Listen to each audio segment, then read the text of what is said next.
A young scholar walked into a haunted mansion and found a fox spirit family living inside. But the real story begins when he falls in love with Qingfeng, a beautiful fox girl he was never supposed to meet. Her family tries to scare him away. He refuses to leave.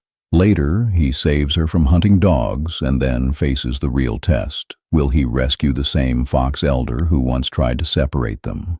This is Qingfeng from Strange Tales from a Chinese Studio, a story where a haunted house becomes a home, and desire has to grow into loyalty. The story takes place in Taiyuan, inside the old mansion of the Geng family. The family used to be wealthy, but over time, it declined. Their mansion remained large, but many rooms were abandoned.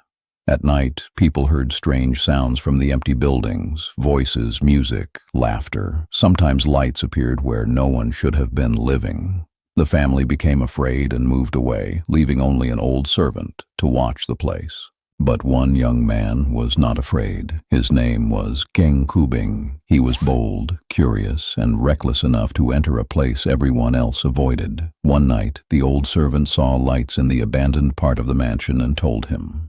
Geng went to investigate. He pushed through the dark paths, entered the empty building, and followed the voices. Then he saw something impossible. In a candlelit room, a family was sitting together, drinking and talking as if the place belonged to them. There was an old man, a woman, a young man, and a beautiful young girl. The old man was startled and asked who Geng was. Geng answered calmly that this was his family's house, so if anyone was trespassing, it was not him. Instead of attacking him, the old man invited him to sit. He said his surname was Hu and introduced his son, Xiao. Geng and Xiao quickly became friendly. Then the old man explained that his family came from the ancient Tushan line connected to the legendary fox wife of Yu the Great. That was the first clue. These were not ordinary people. They were fox spirits, but they were not monsters. They had manners, history, family pride, and memory. Geng happened to know stories about Tushan, so he talked about their ancestry. The Hu family was pleased. Because of that, the old man called his wife and niece to come out. That was when Geng saw Qingfeng. She was graceful, quiet, and beautiful in a way that immediately captured him. She appeared in candlelight, inside a forbidden room, in a hidden world he was never supposed to enter. Geng could not stop looking at her. After drinking wine, he said that if he could have a woman like her, he would not trade her, even for an emperor's throne. The women left, and the gathering ended. But for Geng, the mansion had changed forever. It was no longer a haunted house. It was the place where Qingfeng existed. He came back the next night, hoping to see her again, but the room was empty. The fox family had vanished. Geng waited and searched, but Qingfeng did not appear. Then the Hu family tried to scare him away. One night, a black-faced ghost appeared before him. Most people would have panicked. Geng did the opposite. He painted his own face black and imitated the ghost, turning fear into a joke. The ghost left in embarrassment. Soon Qingfeng appeared and told him the truth. The ghost was her uncle in disguise. He wanted to frighten Geng away because the family did not approve of him. Since Geng could not be scared off, the fox family had decided to leave the mansion completely. So Geng won the contest of courage, but lost Qingfeng. More than a year passed. Then, during the Qingming season, Geng saw two foxes being chased by hunting dogs. One fox ran toward him as if begging for help. Geng protected it and brought it home. Once safe, the fox transformed into Qingfeng. The other fox, her maid, had escaped. Qingfeng explained that her family would now think she was dead, so she could stay with him. At this point, Geng already had a wife, and Qingfeng became his second wife, which belonged to the family structure of that time. But emotionally, the key point is simple. Geng's love for Qingfeng was no longer just a bold desire from one strange night. He had saved her life. Desire had become protection. For a while they lived together happily, but Pu Songling does not end the story there, because love is not really tested when it gets what it wants. Love is tested when it has to deal with pride, resentment, and the people connected to the person you love. 2 years later, Xiao suddenly came to Geng in distress. His father, Qingfeng's uncle, had been captured during a fox hunt by a man named Pu Songling. This was the same uncle who once tried to scare Geng away, the same elder who separated him from Qingfeng. Now he was wounded, helpless, and trapped in human hands. Geng had a choice. He could do nothing and call it revenge, or he could save the old fox because Qingfeng loved him. At first Geng acted bitter. He said the old man deserved it, but this was not his final decision. He soon agreed to help. The next day he went to Pu Songling and bought the wounded black fox. He brought it home. Qingfeng nursed it carefully.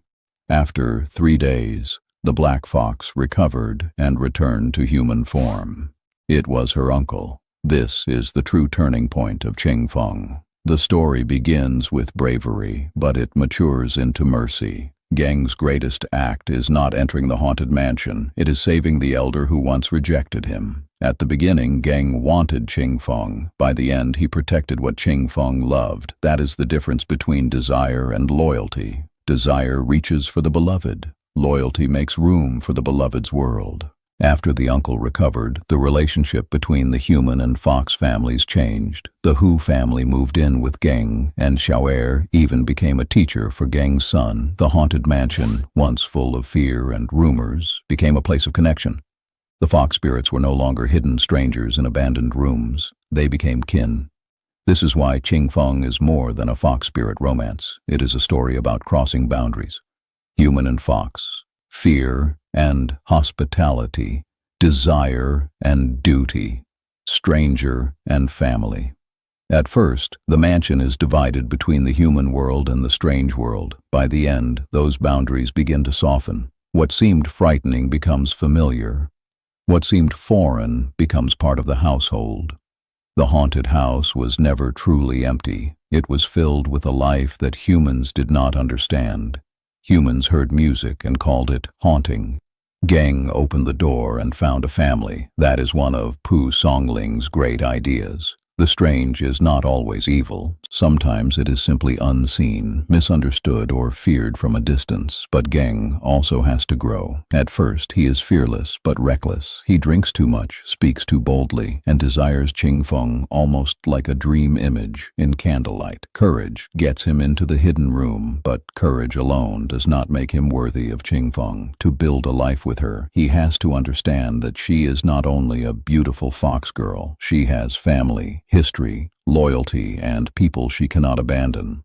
By saving her uncle, Geng proves that he does not only want Qingfeng, he respects the world she comes from. Qingfeng herself is the bridge between the two worlds. Through her, Geng learns that love is not ownership. It is recognition.